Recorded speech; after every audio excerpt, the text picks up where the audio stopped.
দেশকে যদি আমরা একটা মদিনা রাষ্ট্র বানাতে পারি, ইনশাআল্লাহ কালকে গাজওয়াতুল হিন্দ হবে ওটার জন্য রেডি আমরা ইনশাআল্লাহ।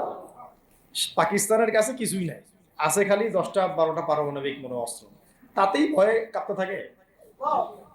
চায়না খালি একটু ভয় দেখায় যে আগাইলে কিন্তু সিকিম নিয়ে নিব, আগাইলে কিন্তু চিকেন নেক গিলে ফেলবো।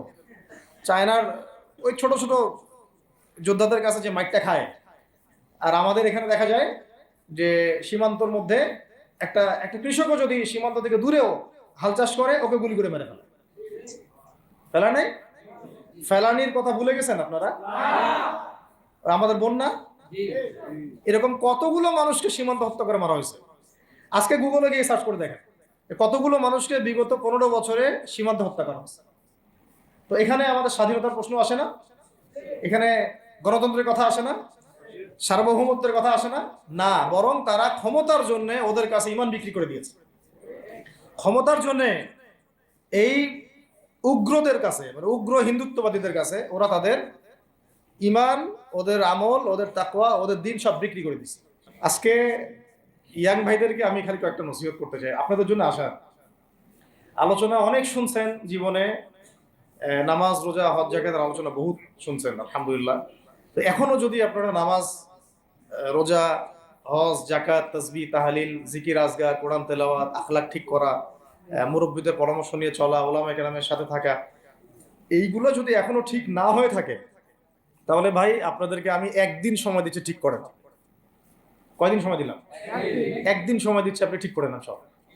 নামাজ ঠিক করে নেন, নিজের গুনাহের জন্য তওবা করেন, হারাম রিজিক থাকলে ছেড়ে দেন, পরিবার না গড়ে থাকলে পরিবার গড়েন, তারপরে রিজিকে হারাম থাকলে ছাড়েন, আপনার সন্তানকে মানুষ করেন, মুহাক্কিক বরেণ্য আলেমদের সোহবতে থাকেন, ওলামায়ে কেরামের সাথে থেকে হাত শক্তিশালী করেন, মাদকের সাথে থাকলে ছাড়েন, গান বাজনার সাথে থাকলে ছেড়ে দেন, যত কবিরা গুনাহ সব ছাড়েন। ছেড়ে নিয়াত করেন যে আগামী যদি আমি 10 বছর বাঁচি 10 বছর, 20 বছর বাঁচলে 20 বছর, 100 বছর বাঁচলে 100 বছর আল্লাহর জন্য ঢেলে দিব ইনশাআল্লাহ। এটা আলোচনা আমি নতুন করে করতে যাচ্ছি না, অনেক আলোচনা এগুলো হয়েছে। আলোচনা শুরু হচ্ছে কোত্থেকে এখন? এখন আমাদের কাজ আছে একটা। তো আমাদের কাজ, 1 নম্বর কাজ হচ্ছে এখন পরিবর্তিত বাংলাদেশে কোনো ভারতীয় দালালকে আর জায়গা না দেওয়া। একদম সাফ কথা।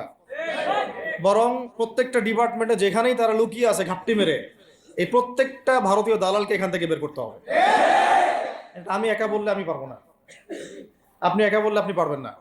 প্রত্যেকটা এই বয়ানের জায়গা, মিম্বর, খুতবা, ওয়াজ মাহফিলের প্যান্ডেল, আমাদের রাজনৈতিক দলগুলো, আমাদের ইসলামপন্থী দলগুলো যেগুলো আছে, সবার ইমারত থেকে আওয়াজটা আসতে হবে।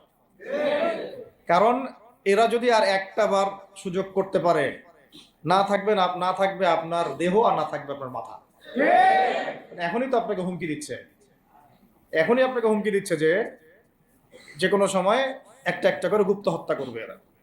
তো এই জিনিসগুলো কিন্তু বিচ্ছিন্ন ঘটনা না। তাহলে তার আগে চট্টগ্রামে সাইফুল ইসলাম ভাইকে, এক ভাইকে কুপায় মারা হয়েছে, এটার বিচার এখনো হয় নাই। যারা মারছে ওদের পক্ষ নিয়ে আমরা আবার সংখ্যালঘুর স্লোগান তুললাম। এ কেমন সংখ্যালঘু যে আমার ভাইকে জবাই করে হত্যা করে?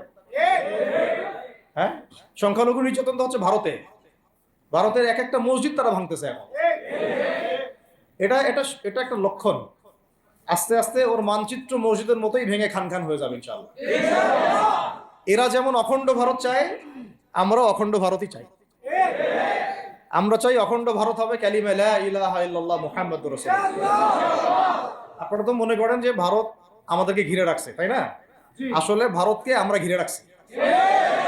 এই দিক থেকে আমরা, এই দিক থেকে চায়না, এখান থেকে নেপাল, এখান থেকে ভুটান, এখান থেকে মায়ানমার, এখান থেকে পাকিস্তান, আর তার চেয়ে বাপ আছে আফগানিস্তান। আছে না আফগানিস্তান? ওদের সাথে কেউ পারছে এই পর্যন্ত? আফগানের ভাইরা নিজেদেরকে গড়ে নিচ্ছে, এখন গোছাচ্ছে। এখন কথা হচ্ছে, আমরা একটা কাপুরুষতার পরিচয় দিচ্ছি। নেপাল ওকে টাইম দেয় না, ভুটান টাইম দেয় না, মায়ানমার টাইম দেয় না, চায়না তো দেয়ই না, আর আমরা তাকে একেবারে প্রভুর আসনে বসায় রাখছি। আমরা কি দিছি? আমরা ইলিশ দেই, আমরা ট্রানজিট দেই, আমরা রেল দেই, আমরা বন্দর দেই, আমরা আর কি দেই? গ্যাস তো দেই মাশাআল্লাহ, তারপরে পণ্যগুলো তো দিচ্ছি, গার্মেন্টস দিয়ে দিচ্ছি, আমাদের প্রশাসনের মধ্যে লোকজন দিয়ে দিচ্ছি, কর্মী শ্রমিক দিয়ে দিচ্ছি। এই জন্যই তো বলি কেন সে স্ট্যাটাস দেয় যে এই স্বাধীনতা তার স্বাধীনতা। এটাই তাহলে কারণ, তার মানে তারা আমাদের সার্বভৌমত্বটাকে স্বীকার করে না, তাই না? তারা যদি আমাদের স্বাধীনতা সার্বভৌমত্বকে স্বীকার করতোই তাহলে তো এরকম স্ট্যাটাস দিত না, দিত কি? তো এখন কথা হচ্ছে আমরা মাথা নত করার জাতি না। আমাদের নবী মুহাম্মদ সাল্লাল্লাহু আলাইহি ওয়াসাল্লাম মাথা উঁচু করে দাওয়াতি কাজ করছেন। মার খেলেও কখনো তিনি মাথা নিচু করেন নাই। সাহাবায়ে কেরাম রাদিয়াল্লাহু আনহুম আজমাইন মাথা উঁচু করে দাওয়াতের কাজ করছেন, কারোর সামনে মাথা নত করেন নাই ইল্লাল্লাহ, আল্লাহ ছাড়া। মার খেয়েছেন, হিজরত করতে হলে হিজরত করেছেন, কখনো মানুষ গালি দিয়েছে, গালি সহ্য করেছেন, কখনো মদিনায় চলে যেতে হয়েছে, দেশ ছাড়তে হয়েছে, দেশ ছাড়ছেন, আবার কখনো ইসলামী রাষ্ট্র কায়েম করতে হয়েছে, রাষ্ট্রও কায়েম করছে। জিহাদ করার দরকার, জিহাদও করছে, কেতালের দরকার, কেতালও করছে, আস্তে আস্তে মক্কা বিজয় করছে, করেন নাই? সিরাত পড়তে হবে, সিরাতের ধারাগুলো আমাদেরকে বুঝতে হবে। এখন আমরা তো তার উত্তরসূরি, আমরা তাদের উত্তরসূরি। প্রথম কথা হচ্ছে আমরা আমাদের নতজানু মনোভাবটাকে আগে ত্যাগ করতে হবে, এক নাম্বার। আর অতীতের জীবনের যে ভুল ত্রুটিগুলো দ্রুত সংশোধন করতে হবে। এখন আর আমাদের হাতে অনেক লম্বা সময় আছে এমন না, বিষয়গুলো কত কি যে দ্রুত হয়ে যাবে আপনি হয়তো ভাবতেও পারবেন। বিশ্বটা খুব দ্রুত চেঞ্জ হচ্ছে। এই অল্প সময়ের মধ্যে আফগানের ভাইরা দাঁড়ায় গেছে, অল্প সময়ের মধ্যে সিরিয়া দেখলেন যে পরিবর্তন হয়ে যাচ্ছে। তারপরে আপনি কয়দিন পরে দেখবেন ইনশাআল্লাহ যে এই আপনার প্যালেস্টাইনের অবস্থাও পরিবর্তন হবে ইনশাআল্লাহ। তখন এরা আবার হামাসকে ঠিকই বলবে যোদ্ধা, তখন ঠিকই বলবে যোদ্ধা। এখন বলতেছে বিদ্রোহী, বলতেছে সন্ত্রাসী। হ্যাঁ, তো একটা বিষয় আগে বলে নেই, এটা বোঝার দরকার আছে যে দেখেন ফিলিস্তিনে যে অবস্থা চলতেছে সেখানে কিন্তু আমাদের তাবলিগের মেহনতটা মূল না, সেখানে আমাদের জিহাদের মেহনতটা মূল, তাই না? বিষয়টা ওখানে তো সবাই, ওখানে বোম পড়তেছে, ওখানে কি সবাই তাবলিগের মেহনত করবে না অস্ত্র হাতে নেওয়া ফরজ? এটা বোঝার জন্য আপনার তো মুফতি হওয়ার দরকার নেই। হ্যাঁ, আবার যখন আফগানে আমেরিকা হামলা চালাইছিল তখন কি শুধু তাবলিগটা ফরজ ছিল না ওদের হামলা প্রতিরোধ করা ফরজ ছিল? ফরজ ছিল। একই অবস্থা সিরিয়াতে হয়েছে, কিন্তু বাংলাদেশে এখন সেই অবস্থাটা নাই। কিন্তু বাংলাদেশে তাবলিগের মেহনত, আমর বিল মারুফ নাহি আনিল মুনকারের মেহনত তো চলবে, মানে তাবলিগের মেহনত, দাওয়াতের মেহনতটা চলবে।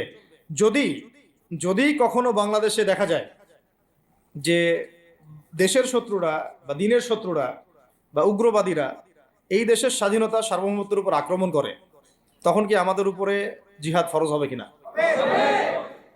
এখন যদি তাই হয়, এখন আপনাদের কি মনে হয় এটার সম্ভাবনা আছে না নাই? এটুকু ইন্টেলেকচুয়াল অবস্থা তো আপনাদের আছে, এটার সম্ভাবনাও হতে পারে, আজ হোক কাল হোক, হতেই পারে। তখন আমার প্রিপারেশন